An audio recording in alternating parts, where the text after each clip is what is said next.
Et bonjour à tous, bienvenue sur Vision Crypto en ce 4 janvier 2025 avec une map qui est verte de façon générale. On a eu une semaine qui était très verte, regardez ici avec des valeurs ENA plus 34%, XLM plus 33%, Virtual plus 23%, bref en tout cas de très belles valeurs. Ça change de la fin d'année 2024 qu'on a eu, donc ça fait quand même extrêmement plaisir. On va aller voir ce qui s'est passé sur les scénarios que j'avais expliqués dans les quotidiennes précédentes. On va voir où est-ce qu'on en est et si on avance en ce sens. Au niveau des volumes, BTC 32 milliards et Ethereum 20 milliards. Donc on arrive le week-end, donc ça va diminuer fortement. Déjà que on n'a pas grand-chose, hein, vraiment c'est relativement faible. Rappelez-vous, hein, BTC, on était monté dans les 180 milliards, donc c'était énorme. Ethereum, c'est pareil, on est monté, je crois, dans les 80 ou 90 milliards. Donc on en est quand même très très loin. Allez, on va sur notre ami BTC. Et BTC, qu'est-ce qu'il nous a fait? Donc c'est relativement positif pour le moment ce qu'il nous fait. Hier, je vous avais dit, vous pouvez aller voir la quotidienne, qu'on faisait un W ici. On était vers là quand j'ai fait la quotidienne. Bah, de toute façon, regardez, hein, je la tourne généralement sur les coups des 7h ou 8h, on était dans cette zone-là.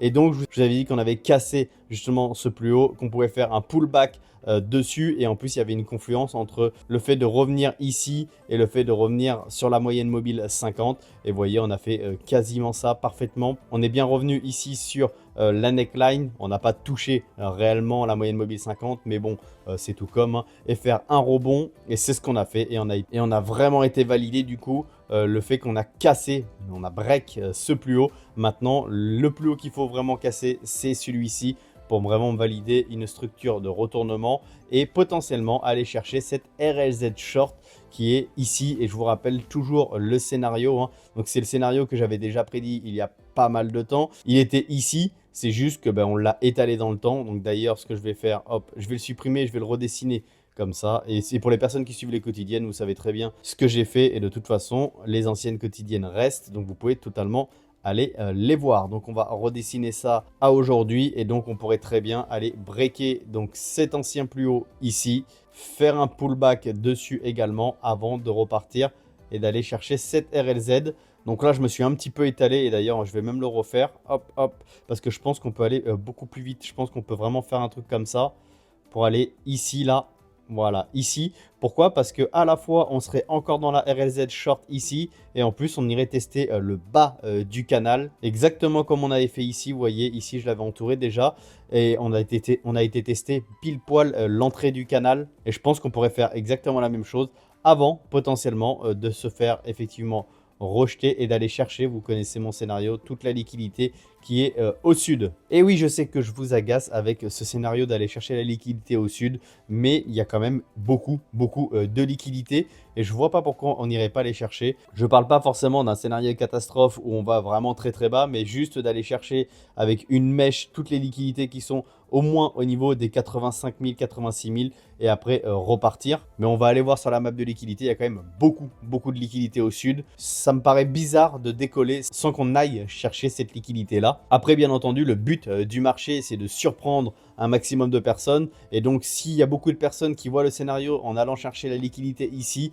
eh bien, le marché pourrait très bien décoller justement en surprenant tout le monde et en laissant la liquidité ici. Mais bon, j'ai quand même un petit peu de mal à y croire pour le moment, sachant qu'il y a ce scénario avec cette RSZ short où ça me paraît vraiment pertinent de pouvoir remonter dedans, d'aller à la fois taper le bas du canal, d'être dans la RLZ short, et ensuite de se faire rejeter pour aller chercher vraiment toutes les liquidités qui sont au sud. Vous connaissez le scénario. Au niveau du Total 3, où est-ce qu'on se trouve? Eh bien, on a été dans cette première RSZ short. Donc là, on est passé au-dessus. Donc je pense qu'on ira pousser peut-être dans cette RSZ short ici. Donc la première RLZ short ici, c'était ce mouvement ici. Donc ce plus haut jusqu'à ce plus bas. Donc ça donnait cette RLZ short. Et donc pour moi, elle est un petit peu supprimée. Je pense vraiment qu'on ira maintenant dans cette RLZ short. Et celle-là, c'est du mouvement le plus haut ici jusqu'au plus bas. Et je pense que c'est le plus pertinent qu'on va aller dedans. Avant potentiellement soit un retournement, surtout si BTC lui aussi décide de monter dans sa RLZ short et après de se retourner. Il emmènera forcément les Alcon avec lui. Donc voilà, les scénarios pour le moment ne sont pas invalidés. Et comme vous le savez, ce ne sont que des scénarios. On essaye de prédire au mieux le marché, de voir les mouvements qui peuvent se faire. Et si jamais ici on passe les RLZ et qu'on explose à la hausse, qu'on va faire des nouveaux plus hauts, et bien c'est simplement que le scénario où on va se retourner et où on va aller chercher la liquidité au sud, et bien simplement le scénario est invalidé. Encore une fois, le but c'est pas forcément d'avoir raison, mais c'est de se préparer à ce qui peut se passer et essayer un petit peu au mieux de prédire le marché. Alors dans la vidéo de hier, on m'a demandé le ICP en analyse, donc on va regarder ça très rapidement. Alors j'ai pas du tout regardé, donc hier il a bien explosé d'ailleurs, il a fait une jolie structure, on a fait un W ici et on a pas trop mal explosé. Par contre j'attends un retour quand même, là vous voyez il y a quelque chose qui pourrait être intéressant de voir sur ICP. Il y a un retour pour moi, on peut vraiment revenir ici. Pourquoi? Parce que ici on a fait un très joli W et on pourrait vraiment revenir ici. Encore une fois, il y aurait la confluence entre la moyenne mobile 50 et la neckline. Regardez, on va faire le petit dessin. Ici, on fait un très joli W comme ça.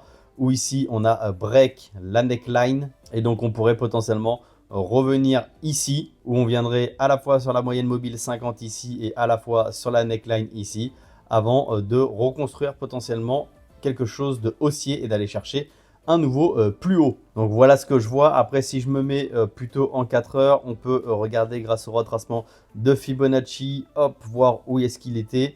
Ouais, c'était parfait. Vous voyez, quand je vous parle de RLZ, vous savez, c'est souvent la méthode de trading que j'utilise. Hop, et regardez, ici, c'est la RLZ. Donc la RLZ, vous savez, c'est entre les 0,66 et 0,786. On va enlever le retracement de Fibonacci. On va mettre comme quoi c'est une RLZ longue. Donc, c'est une zone de rechargement longue. Et on voit qu'elle a parfaitement fait son rôle puisque on est venu dedans et on a fait un rebond. On est revenu un petit peu dessus en faisant un plus bas, plus haut que le précédent. Et on a pumpé très fortement. Et donc, c'est relativement parfait. Et c'était une très bonne zone et on a eu une très bonne réaction haussière. Donc, pour moi, il pourrait totalement y avoir une continuation. Donc, faire... Comme je l'ai dit ici, un retour sur la neckline et sur la moyenne mobile 50 et repartir. Et si c'est le cas, il y a de très fortes chances qu'on casse un nouveau sommet sur ICP. C'est-à-dire qu'on aille chercher ici un nouveau plus haut. Également, pour aller un petit peu plus loin sur ce token, si je dézoome et que je me mets en daily, on voit qu'il est en train de faire un méga W. Ici, on voit, il est vraiment très très beau. Et je pense que même en daily, si je prends... Si je prends de plus bas au plus haut ici, on doit être dans une grosse RLZ également. On va le faire ensemble. On ne doit pas être très très loin d'une RLZ. Voilà, vous voyez, on était pile poil dans une RLZ également. Donc, comme quoi, encore une fois, les RLZ sont très puissantes.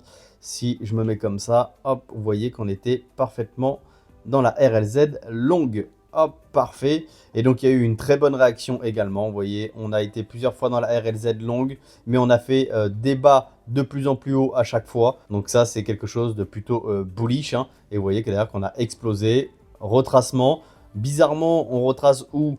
Quasiment sur la neckline qui était ici, vous voyez. Et après, on est encore reparti. Donc à la fois sur la neckline, à la fois dans la RLZ longue. Donc là, je regarde rapidement, mais après, il y a les zones d'imbalance à venir chercher, c'est-à-dire les zones d'imbalance.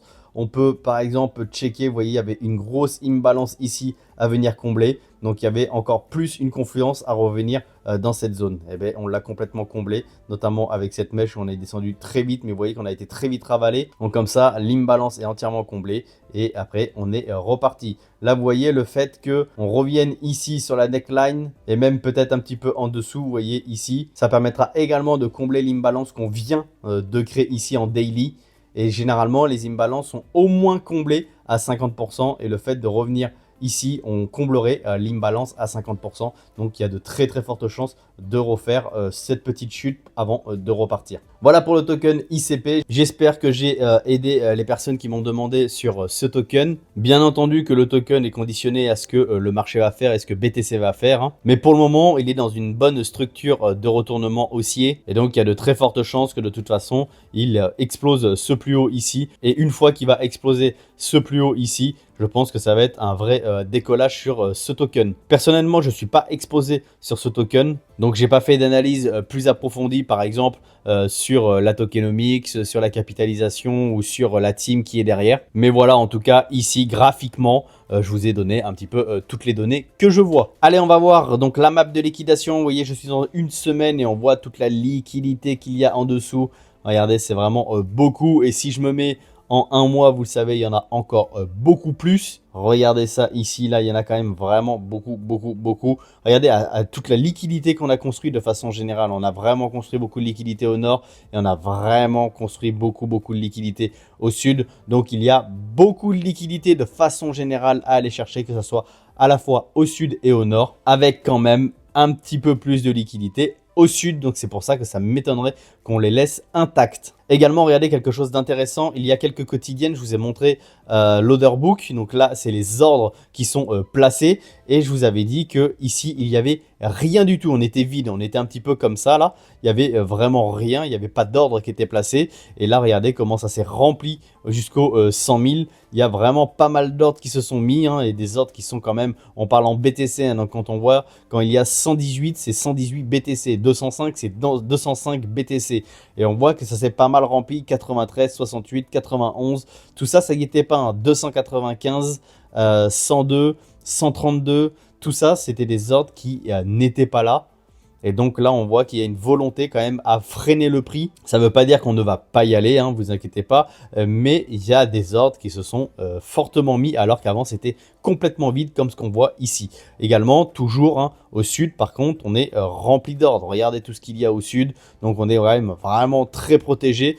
C'est pareil, ça ne veut pas dire qu'on ne va pas descendre, mais en tout cas, c'est blindé d'ordre, donc ce sera beaucoup plus difficile de chuter ici plutôt que de pumper très fortement. Après, attention, en dessous des 95 000, là jusqu'aux 92 000, il n'y a pas grand-chose qui peut arrêter le prix, donc on peut quand même chuter très rapidement. Mais voilà, c'était à noter, il y a beaucoup d'ordres qui se sont mis alors qu'ils n'existaient pas. Il y a encore quelques quotidiennes, il y a encore 2 ou 3 jours, je ne sais plus quand est-ce que je vous l'ai montré, mais c'est intéressant comme quoi il y a une volonté à bloquer le prix. Allez, on avance sur les personnes qui se sont fait liquider. Et forcément, vu qu'on a pumpé, eh bien, ce sont les shorts qui se sont fait liquider. Donc, on a vu un petit peu plus de liquidation que ces derniers jours. On est à 228 millions de liquidation, dont 157 millions sur les shorts et 70 millions sur les longues. Bon, c'est pas non plus énorme pour le moment. On n'a pas de liquidation impressionnante comme le milliard qu'on a pu avoir il y a quelques temps. Au niveau de la heatmap, je passe, il n'y a rien de particulier, il n'y a pas de personnes qui sont à fond en long, il n'y a pas de personnes qui sont à fond en short, et au niveau de l'order flow, c'est exactement le même principe que d'habitude, les spreads sont négatifs et les fundings sont hyper faibles. Allez, on avance sur les nouvelles et je voulais d'abord vous partager cette nouvelle. Vous savez, on me demande beaucoup pourquoi je ne me montre pas à la caméra. Et bien tout simplement, par exemple, à cause de ce genre de problématiques, notamment en France. Donc, je ne sais pas si vous avez vu passer cette nouvelle. Donc, le père d'un influenceur crypto qui lui vit à Dubaï, mais par contre, ses parents sont en France, s'est fait séquestrer le soir du Nouvel An, a été retrouvé ligoté dans le coffre d'une voiture volée par la BAC près du Mans. 2 hommes en fuite. Les 2 hommes suspects cagoulés faisaient le plein à une station-service dans la nuit et une patrouille de la BAC les repère et bloque la voiture volée en les percutant avec leur propre véhicule. La victime a été retrouvée ligotée et aspergée d'essence dans le coffre. Mais c'est quand même, je trouve que c'est une histoire qui est complètement dingue. Enfin bref, elle explique avoir été victime d'un homejacking à près de 500 km de là. Sa femme a aussi été ligotée sur place, mais pas enlevée. Une demande de rançon avait été envoyée à son fils à Dubaï. C'est vraiment des histoires totalement folles, mais je trouve que ces dernières années, on voit ce type d'histoire de plus en plus arriver. Vous savez, l'influenceur le plus connu au niveau du CTFR, c'est Asher. Et Asher, ça lui était arrivé aussi. Il s'était fait justement séquestrer chez lui. Et vous savez aussi, je vous en avais parlé dans le live avec les membres de l'académie. J'arrivais plus à trouver le nom de la personne aussi où sa femme s'était fait enlever. Et bien voilà, c'est Stéphane Winkel. C'est pareil, sa femme s'est fait enlever et il y a eu également une demande de rançon. bien entendu en crypto-monnaie. Voilà, c'était juste une petite aparté et voilà pourquoi je décide de ne pas me montrer à la caméra, simplement pour protéger un maximum ma famille. Allez, plein de courage à eux et j'espère qu'ils se remettront très vite de ce traumatisme. Et également que les deux personnes qui ont fait ça, j'espère qu'ils vont être attrapés bien entendu et qu'ils vont aller en prison. Bon, après, vous savez, on est en France, donc j'en doute. Allez, on avance sur les bonnes nouvelles. Donc, la banque d'investissement HC Wainwright augmente son objectif de prix de Bitcoin pour 2025 à 225 000 contre 140 000 dévoilés précédemment. Donc, ça veut dire qu'ils revoient un petit peu le prix du BTC à la hausse. Ils pensent qu'il va monter plus haut que ce qu'ils avaient déjà prédit. Après 140 000, c'était quand même plutôt faible. 225 000... Bon, vous connaissez, moi je pense qu'on va aller entre 150 et 180 000, donc à voir si on passera les 200 000. Mais le fait que les banques, les institutions et que tout le monde revoit les prix à la hausse, en tout cas, je pense qu'on peut pas forcément tout exploser et atteindre leurs objectifs, mais au moins s'en rapprocher un petit peu plus. Et donc toutes les personnes, par exemple, et c'est mon cas, qui voyaient le BTC à 150 000, on va peut-être aller plus vers les 180 000 que les 150 000 parce qu'il y a énormément de targets qui sont aux alentours de 200, 220, 230, 240 000. Donc voilà, peut-être qu'on va tendre plutôt vers les 200 000 que vers les 150 000. Également, MicroStrategy souhaite lever jusqu'à 2 milliards de dollars au premier trimestre 2025 afin d'acheter davantage de Bitcoin. Donc ça pourrait être vraiment incroyable pour nous. Et je vous rappelle que le premier trimestre, justement, va être très important pour nous. Donc s'il y a en plus beaucoup de liquidités qui rentrent dans BTC, ça peut être hyper intéressant et il peut vraiment nous aider. Même si je trouve qu'il est complètement fou et qu'il me fait vraiment peur. Allez, on continue avec Robert Kiyosaki, prédit que le Bitcoin atteindra 175 000 à 350 000 dollars en 2025. Donc encore une fois, d'avoir des targets qui sont relativement hautes. Si le consensus se fait par exemple au niveau des 250 000, peut-être qu'on se rapprochera très fortement des 200 000 ou qu'on ira aux 200 000, mais on n'ira pas après au niveau des 250 000. De toute façon, le prix qui va être décidé par la majorité, c'est-à-dire demain, si tout le monde est à peu près d'accord sur le fait qu'on aille à 250 000, je peux vous assurer qu'on n'ira pas du tout, exactement comme en 2021 où tout le monde était persuadé qu'on allait